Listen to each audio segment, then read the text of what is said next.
Gareth Cales. I'm here at the Red 5 booth for their new game Firefall, and we are here. Why don't you introduce yourself to everybody? Hi, my name is Mark Kern. I'm the founder and CEO of Red 5 Studios.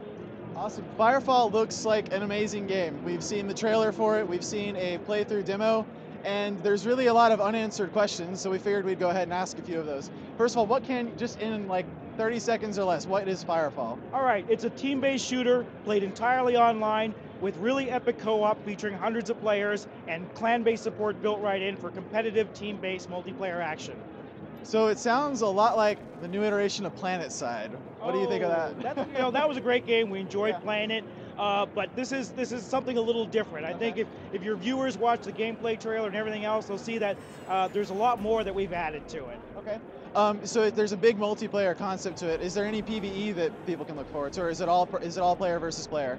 Oh no, not at all. I mean, in our open sandbox dynamic world, it's primarily PvE. So it's going to be clans getting together on co-op missions through both our story-based campaign and our dynamic mission system.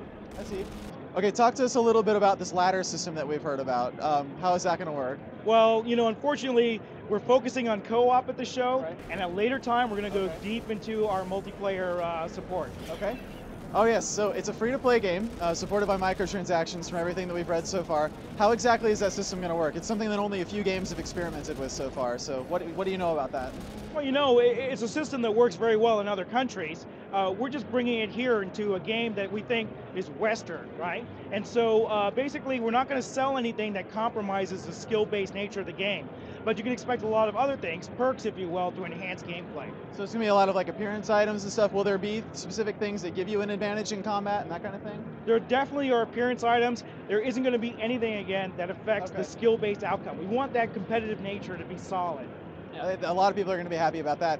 Free Realms, for example, has a $5 a month upgrade that you can get that gives you more stuff. Is there going to be any kind of monthly subscription that's optional that you guys are going to offer? There is no monthly subscription. No monthly at all, okay. If you like the game, please buy something from the store.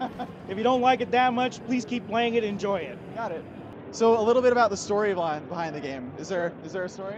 Yeah, so basically humanity on Earth has found a new resource called crystite that powers all the energy in the world.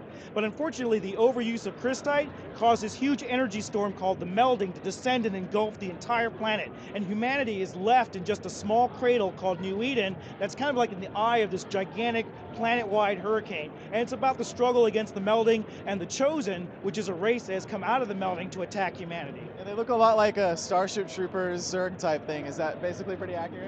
Well, a lot of our encounters are inspired by movies. We love Starship Troopers. The Thumper encounter is definitely inspired by that. Yeah, the Thumper looked pretty awesome. Will players have the option to play as the Chosen? No, the Chosen are not a playable race. They are the enemy. Gotcha. So there were a couple of characters that were introduced in the cinematic. There was a girl with the short blonde hair. Did she actually die in the Is she dead? I can't say. All right.